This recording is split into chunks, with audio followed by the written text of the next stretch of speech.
But you can't run and hide from the SAX forever. Eventually, at some point, you must face your fears and your... But, like I said, this game just does an excellent job. The SAX is the best part of this fucking game. I have no problem saying that. It comes across as a legitimately threatening villain, which very few things in Metroid actually do well. I mean, they do it, but not always. I never felt threatened by Mother Brain, unless you count that one fucking time where it just starts cheesing you with the Hyper Beam.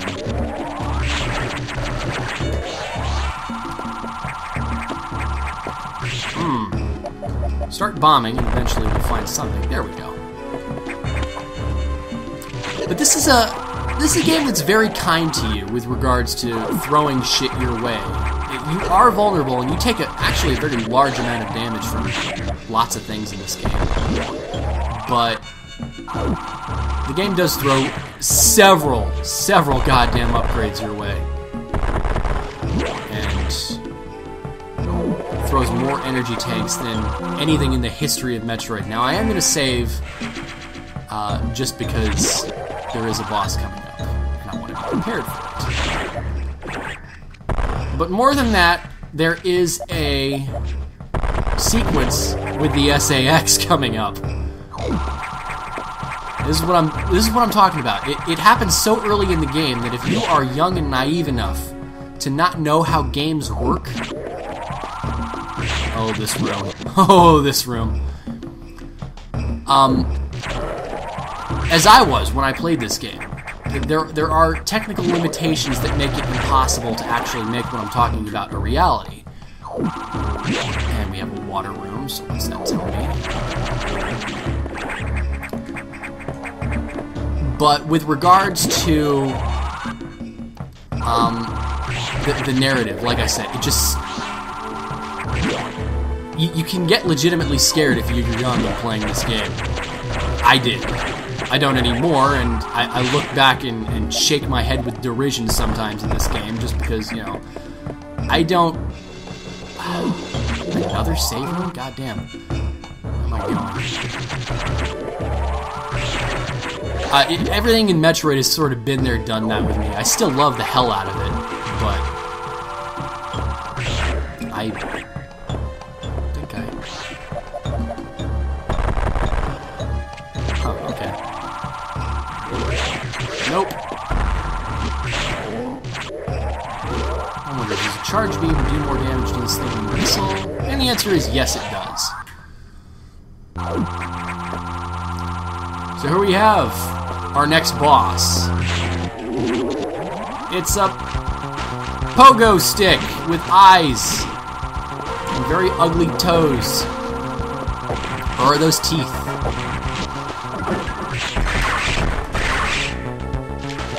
Oh, I'm kind of stuck inside. Too bad I don't take a whole lot of damage from this.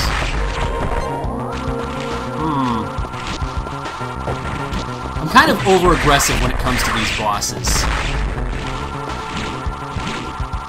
And like I said before, that's probably due to the fact that I played too much Super Metroid as of late, and I'm used to just spraying the fuck out of them with super missiles. No!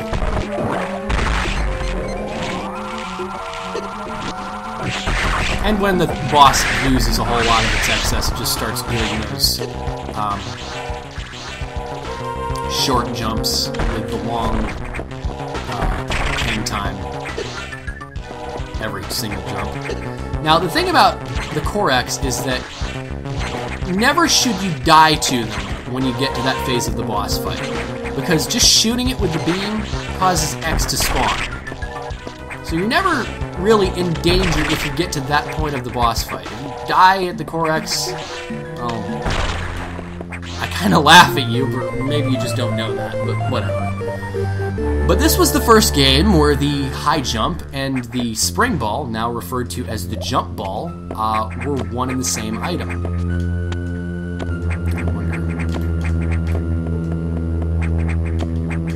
No, not happening.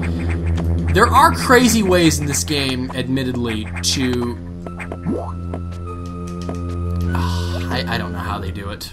I've seen it in tool-assisted speedruns, but I'm not going to really go into what I'm talking about. So, our path is about to be routed to a very, very bad place. Now, why? Well, let's find out.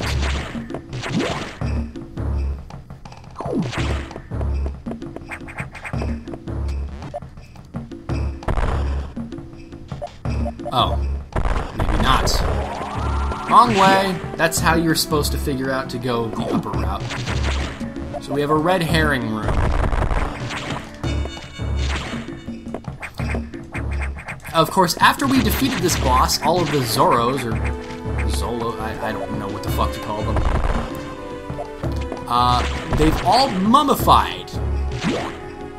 Or cocooned, I should say. And what you don't know about these things is that they actually evolve into key hunters, and oh shit! The door's been blown. Oh shit! And we can go down there. We can go down there and say hi. But this thing is equipped with the ice beam. And I know the fuck better.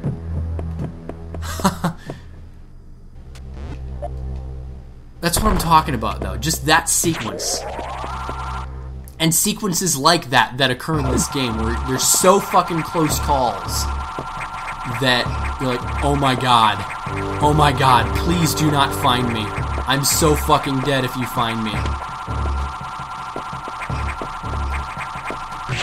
Yeah, the non-verbal aspect of this game is done so fucking well. So much better than the fucking verbal aspect and the fucking navigation rooms every... And it's not every 5 minutes. There are significant portions of this game where you will get a lot done before the next navigation room. It's a good game. I'm not gonna fault Metroid Fusion and say, well, it's not Super Metroid, I hate it, because there's a lot to like about it. It's just, typical Nintendo, the story really is not one of them. Unless you count the SAX as part of the story, which I'm sure not, but... The SAX is probably the diamond in the rough of this game, is all I'm saying.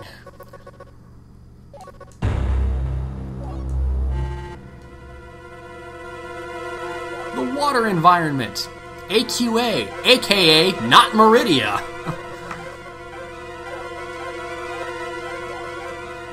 Has it ever occurred to anybody that they should probably blow the space station? Probably right now.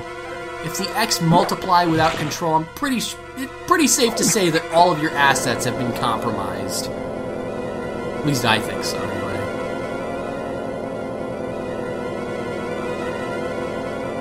No, it probably doesn't.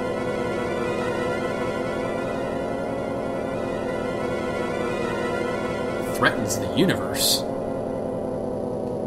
It's just a suit, Samus. I know it's a badass suit, but don't toot your own horn that much.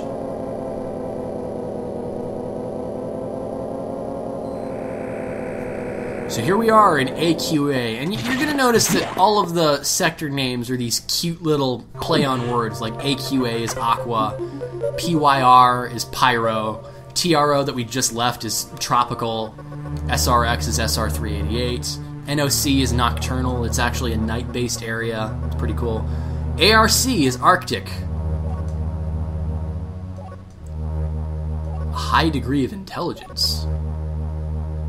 Yeah, but I digress. Cirrus! Moving and attacking at ultra-high speed.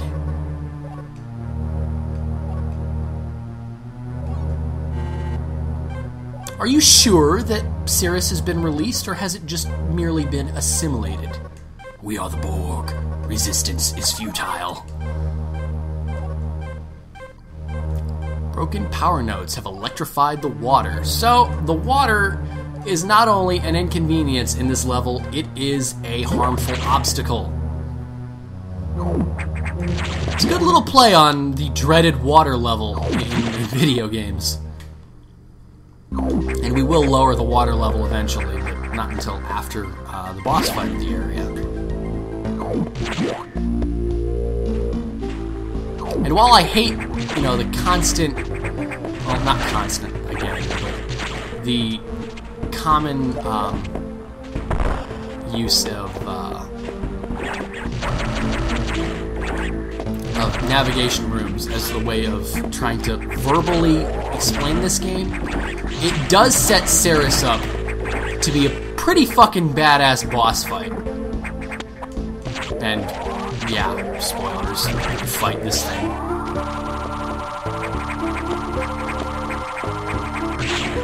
And I nearly what am I doing? I have the spring ball now. I'm nearly positive that I'm going the wrong way.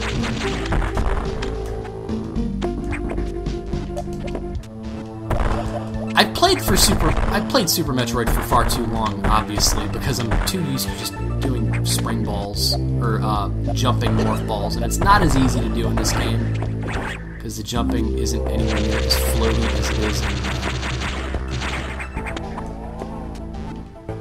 Super Metroid. There we go. There's a missile tank. And like I said, I'm going to try and do this game as fast as possible, but knowing me, I'm probably going to get the second best ending, and not the best ending. Just trying to outfit myself as early as possible in the early game so that I can focus less when I have more items.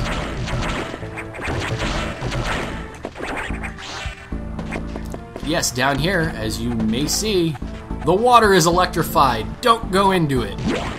I think your health drains about the same rate as it did in the Ridley room, as I'll call it. The frozen Ridley room. I'm a popsicle in here! You gotta free me! Oh, Ridley. And I shouldn't have said that all of the water in here is harmful. Just the electrical water. Which this obviously is not. They got a lot of H2O tanks around here. No, damn you, that's what I get for rushing. Alright. And while this game's music isn't quite Super Metroid quality, because there's a lot of amazing tracks in Super Metroid, it still has its fair share.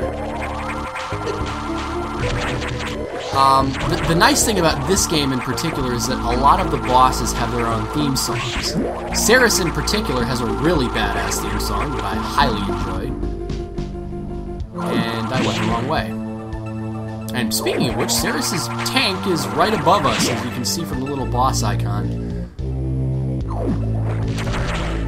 So I basically just went an energy tank route. And it's interesting because we're already at 4 energy tanks, which... I'm sorry, 5 energy tanks. The little energy tank notches kind of throw me off. I'm used to there being like energy tank blocks, like in other Metroid games.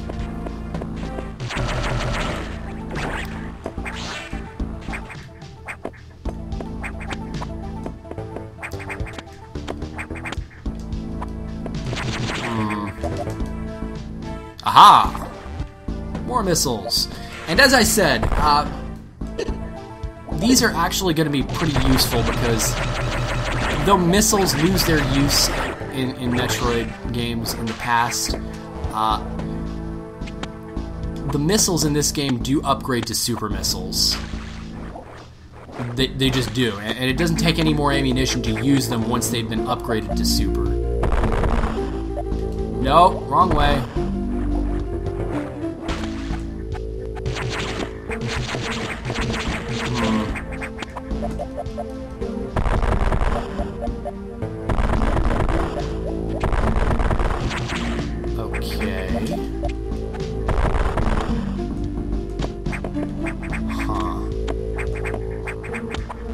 I did this when I was 10. I should be able to...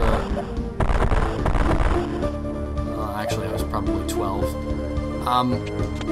I should be able to get this. Alright, you blow this open. Never mind, I've got it. Maybe remember this being... Oh, yeah. Now I remember. Alright. Damn it.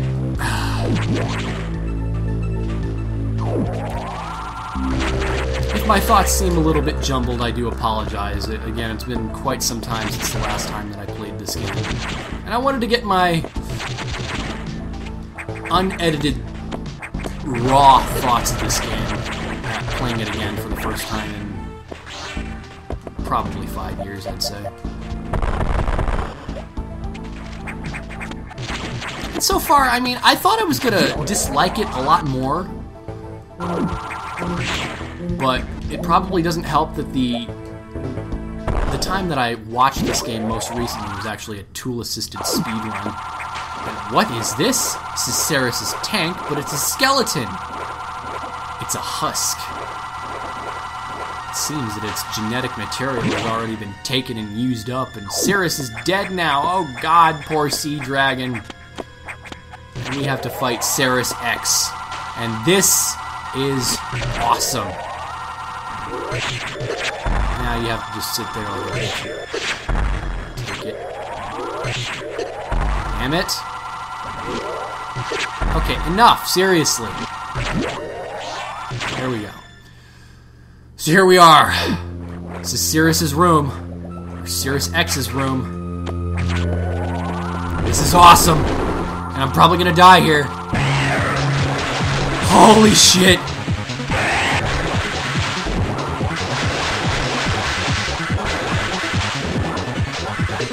Oh, fuck. Oh, shit.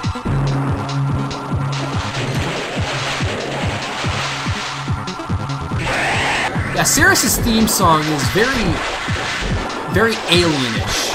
It sounds highly unnatural, highly abnormal. It's got a cool little melody to it.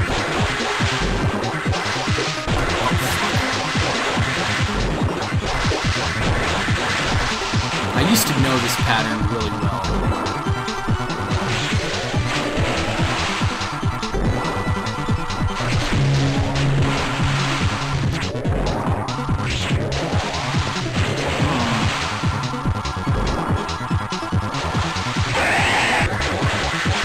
But this is a boss that you do not want to get knocked into the water. You really don't. As we can see, it's really close to death right now. There we go! And now that the Corex is exposed, I don't care as much, but still get knocked into the water just because it's an inconvenience, because we're not getting the gravity suit from this boss. As I'm sure you can probably tell based on this thing's speed up, I'm taking damage from this thing. It's kind of embarrassing. We're going to be getting, rather early, but the speed booster! Not until speed boost begins. And as I said before, unlike Super Metroid, you're always running, which is good. And this is the game that,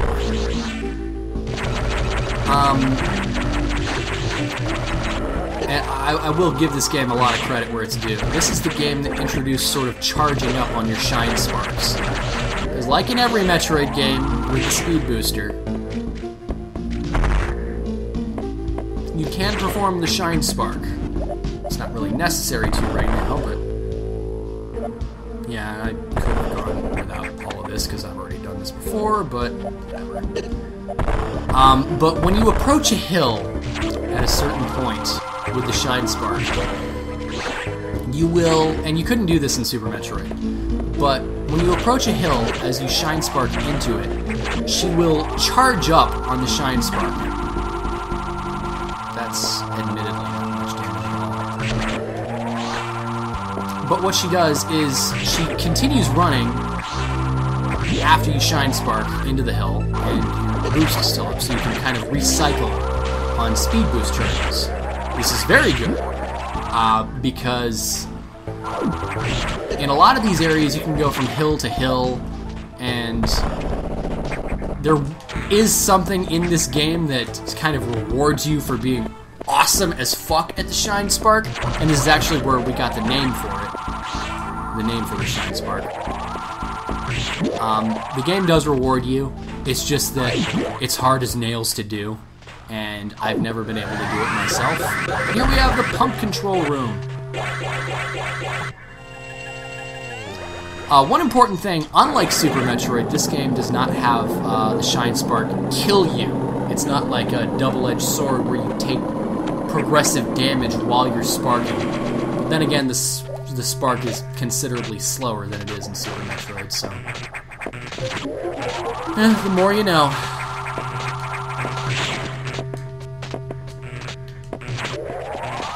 And knowing is half the battle. G.I. Joe.